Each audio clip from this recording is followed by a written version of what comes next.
Hello बच्चों, आप हम लोग आज ऊंचाई एवं दूरी का एक नया चैप्टर स्टार्ट कर रहे हैं। तो ऊंचाई एवं दूरी का में क्या रिलेशन होता है और उसका त्रिकोणमिति से क्या संबंध है, इसको यहाँ पर देखेंगे और समझेंगे, सीखेंगे। ठीक है, तो यहाँ पर दो टर्म हमको समझना है कि यहाँ पर क्या लिखा है। जैसे उन्नयन कोण, यहाँ पर दो चीज़ होती है, पहला एक उन्नयन कोण और दूसरा अवनमन कोण। ये दो शब्द यूज़ होगा।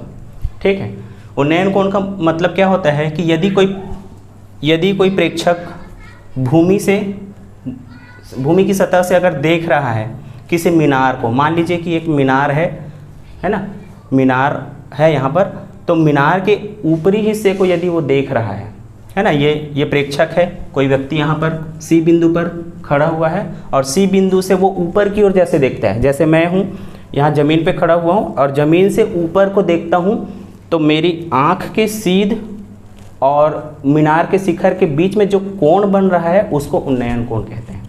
ठीक है, जैसे प्रेक्षक यहाँ पर खड़ा हुआ है, मान लीजिए कि ये प्रेक्षक का आँख है, तो आँख की सीध समझ लीजिए कि वो ज़मीन है, भूमि की सतह है, और मीनार, तो भूमि की सतह और मीनार के बीच में जो कोण बनता है उसको कहते हैं उन्नयन कोण। ठीक है, इसको कहते हैं उन्नयन कोण। उसी प्रकार अवनमन कोण किसको कहते हैं कि यदि मान लीजिए कि प्रेक्षक जो है सतह, भूमि सतह से मीनार के ऊपरी सिरे पर यानी शिखर पर अगर कोई व्यक्ति खड़ा हुआ है, और खड़ा हुआ मतलब ज़मीन के ऊपरी सिरे पर खड़ा हुआ है और यहाँ से किसी वस्तु को नीचे ज़मीन से देखता है, यहाँ पर ऊंचाई पर खड़े होकर के अगर नीचे पर किसी वस्तु को देखता है, तो उसकी आँख के सीध और उस वस्तु से मिलाने वाली जो रेखा है, काल्पनिक रेखा है, तो दोनों के बीच में जो कोण बनता है, जैसे ये उसकी आँख की सीध की रेखा है और ये जो है उस वस्तु को मिलाने वाली रेखा है। मान लीजिए कि यहाँ पर एक छोटा सा कोई वस्तु रखा हुआ है, मान लीजिए कि कोई गाड़ी या कार रखा हुआ है ना, तो इस वस्तु से एक काल्पनिक रेखा मिलाओ और उसकी आँख के सीध, तो इसके बीच में जो कोण बनेगा ये अवनमन कोण कहलाता है। ठीक है, इसको बोलते हैं अवनमन कोण। इन दोनों के बीच का जो कोण है वो अवनमन कोण है। ठीक है, अब ये जो अवनमन कोण है, ये वाला कोण जो है वो इस वाले कोण के बराबर होता है। कैसे? हम जानते हैं कि दो समांतर रेखाओं को अगर कोई तिर्यक छेदी रेखा काटती है, तो यहाँ पर बनने वाला कोण और यहाँ पर बनने वाला कोण बराबर होता है एकांतर अंतःकोण से। ठीक है, तो ये हमको दो चीज़ें याद रखनी है, उन्नयन कोण और अवनमन कोण। उन्नयन कोण भूमि की सतह से ऊपर देखने पर जो कोण बनता है वो उन्नयन कोण कहलाता है, और शिखर से नीचे ज़मीन ऊपर से नीचे की ओर देखने पर जो कोण बनता है उसको अवनमन कोण बोलते हैं। ठीक है, तो ये दो चीज़ें हमको ध्यान में रखना है और उससे संबंधित एक सवाल देखते हैं, समझ में आ जाएगा। यहाँ पर देखिए क्या लिखा है कि एक पतंग भूमि से 60 मीटर ऊंचाई पर उड़ रही है। पतंग में लगी डोरी भूमि के एक बिंदु पर खूंटी से बंधी हुई है। भूमि के साथ डोरी का झुकाव 30 अंश है। तब यह मानकर कि डोरी पूर्णतः तनी हुई है, उसकी ऊंचाई ज्ञात कीजिए। ठीक है, देखते हैं। जैसे मान लीजिए कि पतंग यहाँ पर उड़ रहा है, कुछ ऊंचाई पर उड़ रहा है। ठीक है, तो ऊंचाई पर उड़ रहा है तो क्या होगा, वो ज़मीन से, मान लीजिए कि यहाँ ज़मीन है, ज़मीन से कुछ हाइट पर उड़ रहा है। ठीक है, और क्या है, पतंग की डोरी कहाँ पर, ज़मीन से कुछ मतलब उसकी हाइट से कुछ दूरी पर यहाँ पर वो किसी खूंटी से बंधी हुई। मान लीजिए कि यहाँ खूंटी है और यहाँ पतंग है, यहाँ पर क्या है, पतंग है, और यहाँ पर क्या है, खूंटी है, खूंटी से बंधी हुई। और मान लीजिए कि ये जो है पूर्णतः तनी हुई है, मान लेते हैं। ठीक है, पूर्णतः तनी हुई है। ठीक है, भूमि से एक पतंग भूमि से 60 मीटर ऊंचाई पर उड़ रहा है। तो कितनी ऊंचाई पर उड़ रहा है, ये 60 मीटर ऊंचाई पर उड़ रहा है। अब पतंग में लगी डोरी भूमि के एक बिंदु पर खूंटी से बंधी हुई, ये खूंटी से बंधी हुई है। भूमि के साथ डोरी का झुकाव 30 अंश है। ये भूमि है यानी ज़मीन है और ये डोरी है, इसके बीच का झुकाव है कितना है, 30 अंश। कितना है, 30 अंश, 30 अंश। तब यह मानकर कि डोरी पूर्णतः तनी हुई है, उसकी ऊंचाई ज्ञात कीजिए। देखिए ऊंचाई, ये लंबाई है ना, लंबाई है। लंबाई ज्ञात कीजिए। ठीक है, लंबाई ज्ञात कीजिए। ऊंचाई भी है तो ये ऊंचाई तो पहले से दी गई है, यही ऊंचाई पूछ रहा है, यानी लंबाई पूछ रहा है। ठीक है, ए बी और इसको सी मान लेते हैं। ठीक है, यहाँ पर समझ में आ रहा है कि ये जो है ये क्या है, ज़मीन से पतंग की ऊंचाई, और ए सी क्या चीज़ है, पतंग की डोरी है, और ये बी सी क्या चीज़ है, ज़मीन है। तो हम यहीं पर मान लेते हैं कि ये पतंग के डोरी की जो लंबाई है वो क्या है, एल लंबाई है। ठीक है, तो यहाँ मान लेते हैं, माना पतंग की डोरी की लंबाई एल है। ठीक है, एल मीटर है, एल मीटर है, ये मान लेते हैं। ठीक है, अब पतंग की ऊंचाई, पतंग की ऊंचाई हमको मालूम है, पतंग की ऊंचाई दिया गया है A B is equal to 60 metre, 60 metre इसकी ऊंचाई दी गई। और क्या चीज़ मालूम है, कोण ए सी बी, कोण A C B is equal to 30 degree. ये कौन सा कोण है, उन्नयन कोण है, उन्नयन कोण। उन्नयन कोण कैसे हुआ कि नीचे से देख रहे हैं ना, नीचे से देखते तो क्या होता है, उन्नयन कोण होता है। ठीक है, तो कोण ए सी बी बराबर हो जाएगा 30 अंश। तो देखिए हमको दो चीज़ें मालूम है, एक है ऊंचाई और एक है कोण। हमको क्या निकालना है, इस डोर की लंबाई निकालना है। तो डोर की लंबाई निकालने के लिए हमको किसके किसके बीच का रिलेशन देखना पड़ेगा, एक तो ऊंचाई का और एक तो ये कर्ण का, यानी कि लंब और कर्ण। इस त्रिभुज की अगर बात करें तो लंब और कर्ण के बीच में रिलेशन देखना पड़ेगा। तो हम लोग जानते हैं कि ये एक समकोण त्रिभुज है। ठीक है, तो समकोण त्रिभुज ए बी सी में, समकोण त्रिभुज ए बी सी में हम देखिए यहाँ पर किसके किसके बीच में रिलेशन है, कर्ण के बीच में और लंब के बीच में। और आपको याद होगा कि लंब और कर्ण के बीच में रिलेशन या तो साइन थीटा का होता है, क्योंकि sine theta is equal to लंब बटे कर्ण होता है, या कोसेक थीटा का होता है, cosec theta is equal to कर्ण बटे लंब होता है। तो दोनों में से आप कोई भी फॉर्मूला लगा सकते हैं। तो देखिए मैं साइन थीटा का फॉर्मूला लगाता हूँ। साइन थीटा का मतलब क्या बताया मैंने, लंब बटे कर्ण। ठीक है, तो लंब क्या है, ये ए बी, कर्ण क्या है, ये है ए सी। ठीक है, ये फॉर्मूला होता है। तो अभी थीटा की वैल्यू कितनी है, यही क्या है, थीटा है ना। तो थीटा की जगह पर 30 डिग्री रखेंगे और ए बी बटे ए सी। तो ए बी की वैल्यू क्या है, 60, ए सी की वैल्यू हमको निकालनी है। तो ए सी की वैल्यू हमने अभी माना है एल। ठीक है, तो ये चीज़ हो गया। अब यहाँ से इसको सॉल्व करके एल का मान निकालेंगे, हमारा आंसर आ जाएगा। तो साइन 30 अंश का मान आपको याद होगा, याद कीजिए कि हम त्रिकोणमिति सारणी में बताया है कि साइन 30 अंश, साइन 0 अंश का मान होता है 0, साइन 30 अंश का मान होता है 1/2। तो क्या होगा, 1/2, और यहाँ 60 डिवाइडेड बाई एल। ठीक है, तो अब इसको क्रॉस मल्टीप्लिकेशन करते हैं। एल का मल्टीप्लाई 1 से होगा तो एल इंटू 1 एल ही होता है, 60 दूनी 120। ठीक है, 60 का गुणा 2 से करोगे तो क्या होगा, 120 होगा। ठीक है, तो ये आंसर आ गया अपना। तो लिखेंगे अतः डोरी की लंबाई 120 मीटर होगी। ये इस प्रकार बनाना है। तो ये देखिए कितना आसान है, ये प्रश्न बन गया है ना। एक बार फिर से देख लीजिए, यहाँ पर ये साइन थीटा क्यों लगा, साइन थीटा इसलिए लगा क्योंकि कर्ण और लंब के बीच में रिलेशन है। तो लंब और कर्ण में क्या होता है, साइन थीटा ही लगाते हैं। कोसेक थीटा भी लगा सकते हो क्योंकि उसमें कर्ण बटे लंब लिखते हैं। टेन थीटा नहीं लगा सकते हैं, लेकिन वो कॉम्प्लिकेटेड लंबा हो जाएगा सवाल, है ना। पहले आधार निकालना पड़ेगा, लंब बटे आधार का रिलेशन होता है टेन थीटा में, तो वो नहीं करना है, आसानी से बनाना है हमको सवाल को। तो साइन थीटा का यूज़ करके इस तरीके से बनाया जा सकता है। प्रश्न में कहीं पर भी मतलब उन्नयन कोण का जिक्र नहीं हुआ है, तो हमको प्रश्न पढ़ करके उसका चित्र ड्रॉ करना रहता है। चित्र अगर आपके प्रश्न से देख करके अगर समझ में आ रहा है, अगर चित्र बन गया तो सवाल बनाने में कोई कठिनाई नहीं होगी। आपको चित्र बनाने आना चाहिए, पढ़ करके इसको आसानी से आप चित्र बना सकते हैं। ठीक है, तो चलिए नेक्स्ट क्वेश्चन देखते हैं। एक और देखिए बच्चों, अब एक दूसरा क्वेश्चन लेते हैं। इसमें लिखा है 2 मीनारों के बीच की क्षैतिज दूरी 120 मीटर है। दूसरी मीनार के शीर्ष से देखने पर प्रथम मीनार के शिखर का उन्नयन कोण 30 अंश है। यदि दूसरी मीनार की ऊंचाई 40 मीटर है तो प्रथम मीनार की ऊंचाई हमको ज्ञात करना है। ठीक है, प्रश्न एक बार में समझ में नहीं आएगा, एक बार दो बार आप मतलब उसको पढ़ेंगे तो समझ में आ जाएगा। तो देखिए, प्रश्न पढ़ के इसका चित्र पहले ड्रॉ करते हैं, उसके बाद सवाल सॉल्व करेंगे। 2 मीनारों के बीच की क्षैतिज दूरी, इसका मतलब ये हुआ कि यहाँ पर 2 मीनार होगा। ठीक है, 2 मीनार, मैंने ये मान लीजिए कि ये 2 मीनार है। ठीक है, 2 मीनार, दूसरी मीनार के शीर्ष से देखने पर प्रथम मीनार के शिखर का उन्नयन कोण 30 अंश है।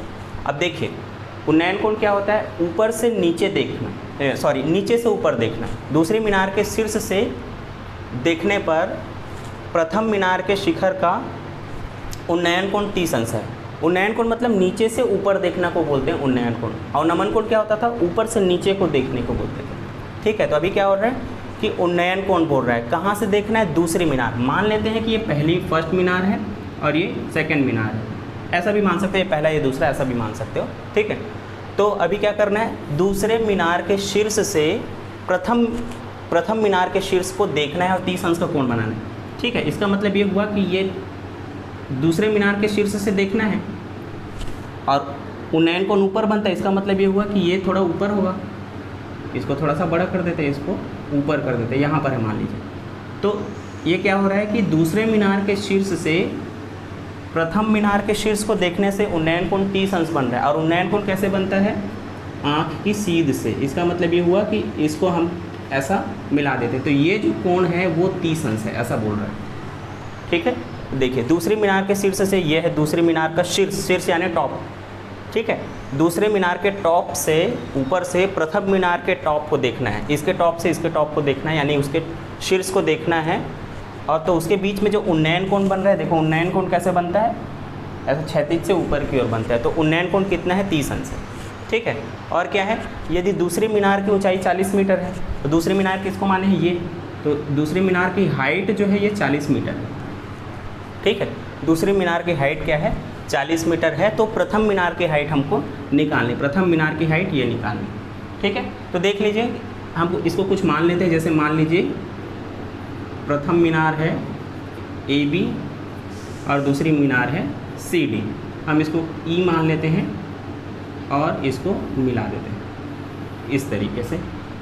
तो इसका चित्र समझ में आ गया होगा किस प्रकार से बनाना है। चित्र अगर बन गया तो सवाल बहुत आसान है। ठीक है, अब क्या दिया हुआ है देख लीजिए। यहाँ पर दोनों मीनारों के बीच की दूरी 120 मीटर है, ये 120 मीटर है और ये 40 मीटर है। तो इन दोनों मीनारों के बीच की दूरी कितना हुआ? 120 मीटर, और दूसरे मीनार की ऊंचाई कितना है? 40 मीटर। हमको क्या ज्ञात करना है? ये जो पहली मीनार है उसकी ऊंचाई हमको निकालनी है। ठीक है, तो देख लीजिए यहाँ पर हमको क्या निकालना है, इसको देख लेते हैं। माना प्रथम मीनार की ऊंचाई h मीटर है। ठीक है, अब जो चीज़ें हमको दी गई है उसको लिख लेते हैं। गिवन दैट, क्या चीज़ें मालूम है हमको? CD। ठीक है, ये है द्वितीय मीनार और ये है प्रथम मीनार। ठीक है, यहाँ पर एक और चीज़ लिख लेते हैं। प्रथम मीनार AB = h मीटर है। तो ये पता चल गया कि AB प्रथम मीनार है। ठीक है, तो अब CD = ये कौन सी है? द्वितीय मीनार। CD = 40 metre. और क्या मालूम है? दोनों मीनारों के बीच की दूरी, इसका मतलब क्या है? BD = 120 मीटर, 120 मीटर हो गया। और एक एंगल मालूम है हमको, कोण ACE। कोण ACE = 30 डिग्री। कितना है? 30 अंश। ये कौन सा है? उन्नयन कोण।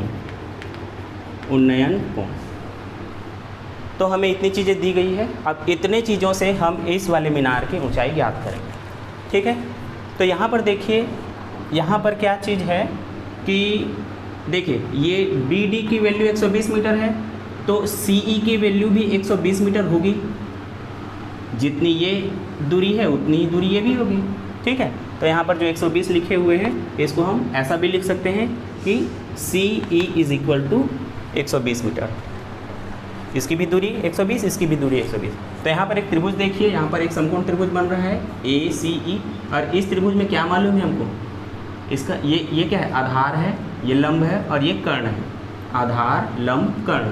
तो आधार 120 मीटर है, कर्ण नहीं मालूम, AE ये भी नहीं मालूम। तो हम क्या करते हैं कि कोण और आधार की सहायता से हम ये ऊंचाई निकाल लेते हैं। हमको इससे मतलब नहीं, हमको इससे इस साइड से मतलब है, ठीक है। तो ये निकाल लेते हैं। अच्छा एक चीज़ और देखिए कि ये अगर 40 मीटर है तो इसकी हाइट ये भी तो 40 मीटर होगी ना, ठीक है ना। देखिए यहाँ से CD कितना है, 40 मीटर है, और ये बिल्कुल एकदम पैरेलल जा रहा है, समांतर जा रहा है। तो ये BE भी कितना होगा, 40 मीटर ही होगा ना। तो हमको अब कितना पता, AE इतनी ऊंचाई को बस निकालना है। इसका मतलब इस त्रिभुज को लेकर के हम उसको ज्ञात कर सकते हैं। तो लेते हैं समकोण त्रिभुज, समकोण त्रिभुज कौन सा है, ACE में। अब बताइए यहाँ पर कौन सा त्रिभुज है, ACE। इसमें क्या पता है, आधार पता है, क्या निकालना है, लंब निकालना है। तो लंब और आधार नहीं, लंब और आधार के बीच में रिलेशन वाला कोई फॉर्मूला लगाएंगे। तो लंब और आधार वाले बीच का रिलेशन कौन सा होता है, tan थीटा का होता है। तो tan थीटा को लेंगे, क्यों, tan theta is equal to क्या होता है, लंब बटे आधार। तो हम tan थीटा लेते हैं, ठीक है। tan theta is equal to, ये थीटा होता है ना, इसको थीटा लिख देता हूँ। तो tan theta is equal to क्या होता है, लंब बटे आधार। अब लंब क्या है यहाँ पर इस त्रिभुज में, AE। इस त्रिभुज में AE लंब है और आधार क्या चीज़ है, CE, ठीक है ना, AE लंब है। चलिए ये हो गया। अब क्या निकालेंगे, tan थीटा।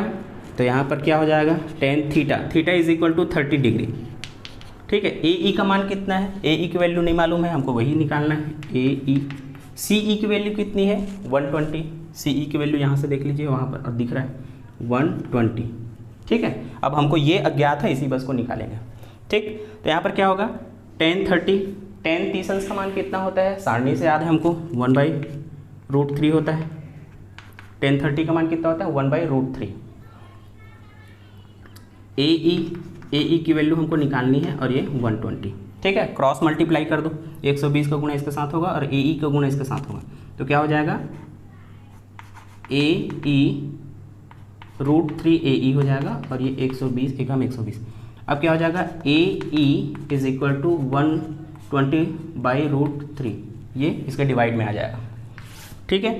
अब क्या करेंगे, अब डिवाइड के नीचे में कोई वर्गमूल वाली संख्या होती है तो उसका क्या करते हैं उसका परिमेयकरण करते हैं, ठीक है। उसका क्या करेंगे, रैशनलाइज करेंगे उसको। तो क्या निकालेंगे, परिमेयकरण निकालेंगे इसका, AE is equal to 120 divided by ये। अब परिमेयकरण कैसा होता है, जो हर में जो रहता है, यानी कि जो डिनोमिनेटर में रहता है उसी का मल्टीप्लाई और डिवाइड कर देते हैं, ठीक है। तो क्या होगा, देखिए 120 का मल्टीप्लाई ऊपर से होगा, तो 120/√3 ऐसा लिख सकते हैं। और ये √3 इंटू √3 क्या होता है, 3 हो जाता है, ये 3, ठीक है। 3 से इसको काट सकते हैं, 3 एकम 3, 3 चौक 12 और 0 का 0, तो कितना आया 40√3। तो ये किसकी वैल्यू आई, किसकी वैल्यू आई, AE की वैल्यू। तो 40√3 मीटर इसकी हाइट है, 40√3। तो टोटल मीनार फर्स्ट मीनार की हाइट कितनी हो गई, अब इसको ऐड कर दो, दोनों को जोड़ दो, पता चल जाएगा। तो लिखेंगे प्रथम, इसलिए प्रथम मीनार की ऊंचाई H इज इक्वल टू क्या होगा, AE को ऐड करेंगे BE के साथ, ठीक है। तो चलिए AE की वैल्यू कितनी है 40√3 प्लस BE की वैल्यू कितनी है BE की वैल्यू कितनी है 40, ठीक है ना। ये यहाँ पर BE है, यही BE है, क्योंकि CD जितना है उतना ही BE होगा। तो ये हो गया 40, ठीक है। तो ये कितना होगा 40√3 प्लस 40। तो अब इसको ऐड कर दीजिए। अब देखिए ऐड करना थोड़ा सा मुश्किल है। तो ये √3 वाला है और ये बिना √3 वाला है, तो √3 वाले को बिना √3 वाले से ऐड कैसे करते हैं, कॉमन निकाल के करते हैं। ऐसा नहीं कर देना कि 40 + 40 √3 + 40 80 √3, ऐसा नहीं करना है, ठीक है, ऐसा नहीं होता। इसको मतलब ऐड करने के लिए क्या करना पड़ेगा, 40 को कॉमन निकालना पड़ेगा, तो क्या बचेगा √3 + 40 निकल गया तो क्या बचा 1, तो इतना मीटर इसकी हाइट होगी, ठीक है, 40 √3 + 1 इसकी हाइट होगी, ठीक है। तो ये हो गया इसका आंसर। अतः प्रथम मीनार की ऊंचाई